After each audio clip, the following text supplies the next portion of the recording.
everyone, how's it going? My name is Kevin O'Leary and I'm the product manager for Battlefield Battlefiled 2. Awesome. And I just got shot down. Good one, Tyler.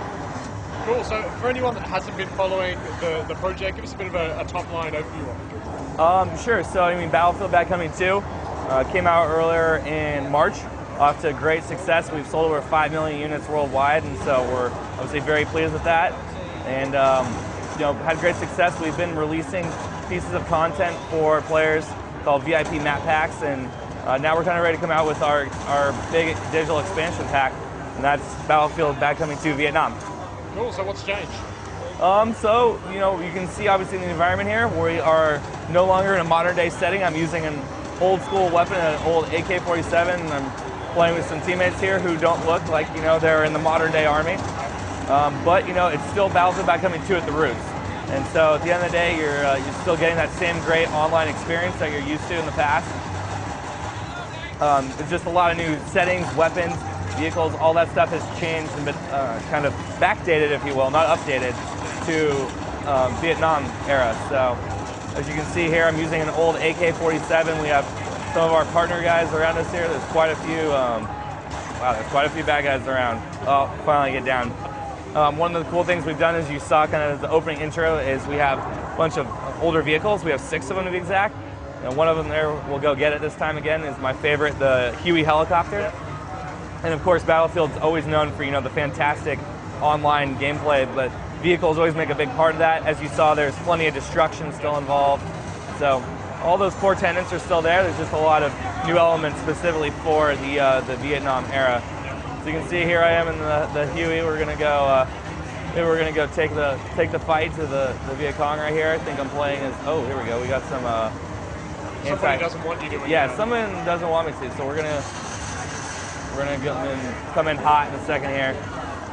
We also have a whole bunch of. Nice. There we go. Let my teammates take it out the rest of the way. Woo. Going from a modern setting to Vietnam, where you are limited by the kind of era-specific stuff that you can put into the game, is that a challenge or an opportunity? I think it's a little bit of both. You look at it in the terms of the fact is we wanted to make an expansion pack out of this game, and we didn't want it to be just new content and for the sake of content. So it's a really cool experience when you get in there. You look at the numbers and stuff, and you're like, okay, there's new weapons, there's new maps, there's all that new stuff. But at the end of the day, I can still come in here and try and do, come in there and try and dump a vehicle right on him. Kill this guy down for us. There we go. So at the end of the day, it's a brand new experience, but it still feels like Battlefield. And one of the cool things that we have in the game, you have small things like we talked about the weapons, the new vehicles. There's 4 new maps, which give you a lot of new area to go in and play around in. But together, it feels like a brand new experience. So you have these great things like, the destruction of the vehicles, but you're getting in there using different weapons, and it really just feels differently. And you get stuff. One of the big things I've taken away is the dense foliage. You can come in and you snipe, and it's very different. You can sit in a big pile of bushes and shoot guys, and no one can really see you. Then you move to a different pile and you shoot them again. And in the modern setting and with the weapons that we have in the regular version of Battlefiled 2, it's not quite the same. So it just opens up slightly new gameplay elements. One of the cool things that we have with Battlefield.com, we have a blog, and we post every time we do a major change or update. We post a lot of those changes, what they are. Slightly tweaking or balancing weapons is a really big thing. Making sure that something seems like it's slightly over or underpowered, you can adjust it, you can tweak them and tune them. And so I think that's one of the big things. If you look even back before the game came out, the betas that we ran, giving people the option to give us feedback on a non-final game, and then see those changes in action when they finally load the disc in the tray. I think it's not only rewarding for those players, but it's also very beneficial for everyone in the whole experience. We come out with a game that's already had testing on it in ways like that. So the Battlefield team always has been highly respectful and receptive to the community. So even more so coming in with this title in this game, I think a lot of people are excited about it, and in a lot of ways it's a good nod back to a older game that we may have made a handful of years before. Yeah. So what are you showing here that's new? So I mean, everything like we talked about, the setting itself is new. You know, we have the same modes that we've had in Battlefiled 2, but this map itself is called Fubai Valley. And so as you can see, as we're talking about like the dense foliage and stuff like that, we have 4 total maps, and there's good variety within those maps themselves as well. So this is just one of the many to show. And you'll recognize it's kind of traditional conquest mode. Oh. So now I'm going to switch to the gunner and see if I can. All right.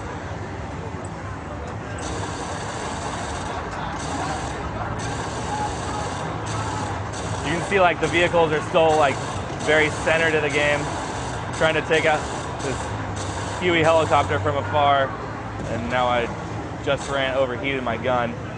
Uh-oh. There we go. Oh no! Oh. You can see like those are the great, what we call Battlefield moments. Those great classic like archaic elements that you can't really script or you know, try and reenact that. It's going to be really hard, but they're amazing and they're fun. I mean, that's a great piece to have on screen and recorded. So. In terms of tech, obviously wanting to support the game really heavily post-launch. Yep. What kind of process was put in place during development to allow for continual update of the title post-launch?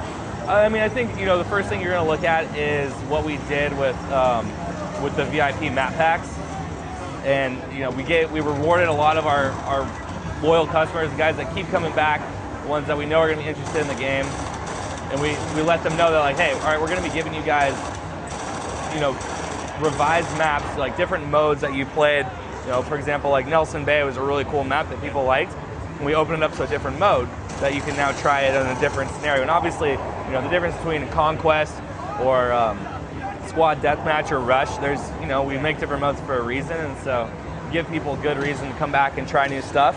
It's coming out on all 3 platforms that we support, so PlayStation 3, Xbox 360, and PC, and you'll be looking out for it later this winter.